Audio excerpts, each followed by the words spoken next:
As of today, Media and Games Invest has taken the decision to rebrand itself into Verve Group, and standing beside me is Remco Westermann, who is CEO. Welcome. Hi, Ike. Thank you. Hi. As we can see, it no longer says Media and Games Invest, it says Verve Group. Could you give us a background to why you're taking this decision and what it means for your future? Yeah, absolutely. We're known as MGI, Media and Games Invest. And that has a few words in there, invest and games. And this company has changed in the last years. We started as a gaming company, but we are an advertising company now. More than 80% of our revenue is advertising. That's where our growth comes from, digital advertising to say it correctly. And we decided to also make that clear to everybody and to really change the name to Verve. Verve is a brand that we had already in the group. We used it already for advertising activities. And we are really happy with it. It means vivid, alive, and I think we have a good future with the new brand. A little bit symbolic then, going from games to advertising then, and sort of shifting that focus. Could you tell us more about the solutions that Verve offers, and what sort of problem are you fixing? Yeah, it comes from also our time as a gaming company, gaming publisher. There's two actually challenges for a gaming company, and that's one, getting new customers, so advertising for users, and also making money with ads. And we saw so much imperfection in the market that we said this can be done better. And on the other hand, we knew that launching new games is super risky, so we decided to build up the advertising part and to say, okay, we can do this better than, let's say, current parties in the market. And that went pretty well. We started with it roughly 5 years ago, a bit less than 5 years ago. We did also buy and build, like we did on the gaming side in the beginning as well. So buying several advertising companies on the demand side, on the supply side, multi-channel, in-app, mobile web, CTV, so connected TV, digital out of home. And also with a lot of emphasis on data, because data is in the end what makes you match the publisher and the advertiser demand. So we work for both sides. We work for publishers and for advertisers. We try to optimize the results for both, and that can only be done with data. Just to give you an example, if a publisher just puts his inventory without any information out, then the bids will be much lower than if you add information about telling that somebody who's interested in sports, or it's somebody who is whatever, has other interests, and then the advertiser bids higher, but the advertiser also has more results from its bidding. And that's basically what's happening. So at the moment, you open a page on a mobile phone or in an app or on the web or even CTV, and before the ad starts playing, we are connected in there. So we get the ad spot, we get an identifier if there is, or we get the contextual information. Then we auction the advertising spot, and the highest bidder gets it. But before we auction it, we put data on top, so to make it more clear what the target person is. And then we render the ad from the winning bid, and that goes. And that all has to happen within 100 milliseconds. So super fast, and yeah, that's what we're doing. And the AI solution, Atom and Moments AI, could you tell us a little bit about the unique selling points in these products?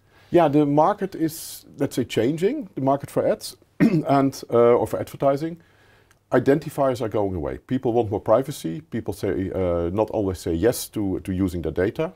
And now with GDPR, but also with rules in the market, you don't get as many data as you got before. And if somebody doesn't give consent, you still want to target, so you need to go contextual. And contextual means targeting without identifiers, basically. And that is, of course, you can do it very simple, a sports product on a sports web page, but you also want to target sports interested people on other pages. And then AI comes into the play. That's really about combining signals, combining results, and all AI driven. As I said before, we need to do this under 100 milliseconds, so manual is impossible anyway. That means we need to do it with AI, with technology. Under 100 milliseconds, we need to give the best performance as possible. And that's what we do with those products. So Moments AI is really looking for contextual fields that you can target in. And Atom is doing the same on a mobile device, but we are collecting the data on the mobile device without data leaving the device. That's actually how the regulator also wants it in the future. And with that, we are able to target the person on the phone in a better way than just fully contextual, but fully privacy conform. AI today seems to be a little bit everywhere, and some fear that the market may be saturated. Could you tell us a little bit about the size of your market and how much you expect to address? Anything about competitors as well? Yeah. Yeah, I agree with you. It's, I think also AI is overhyped, but on the other hand, underestimated. It's a big hype now. Everybody's talking about AI. Advertising industry always has used AI. Without AI, it doesn't work. I mean, just as I said, we need to be super fast. But the Gen AI, which is now the, let's say, the new thing, that will also change a lot of things in work processes and all those kind of things. The market we're talking about here, digital advertising, is at the moment of $500 billion worldwide dollars. It's growing, or over 500 billion actually. It's huge, and in that the advertisers have to shift from with IDs to without IDs, and I think we're only at the beginning at the moment. So a lot of potential. In the press release where you announced this rebrand, you mentioned that it allows you to maintain a double-digit growth moving forward. Could you elaborate this? Yeah, advertising, as just mentioned, is a it's a big market, and we have a competitive advantage in that market by being very strong on contextual, on ID-less. But also the market itself is normally growing with 5 to 10% per year. We had a bit of a dip in 2023 when the economical situation was not so good. Companies start saving money or have to protect the bottom line, and the first thing they save is their marketing budget. So there is some cyclicality with the economy. On the other hand, you cannot stop your marketing budget too long because then you're losing market share. And that's what we saw in 2023, people cutting on their marketing budgets. We were still gaining a lot of customers with our contextual. We were flat, which was much better than the market. But end of the year in Q4, we already saw that we were getting back to growth. And yeah, we have, let's say, we're looking forward to a very good year this year and also see that coming in the next years. Our position with contextual is really great. What about long-term financial goals? As you're now rebranding, can shareholders expect you to announce new financial goals moving forward? Yeah, we got out with a guidance with our Q1 numbers.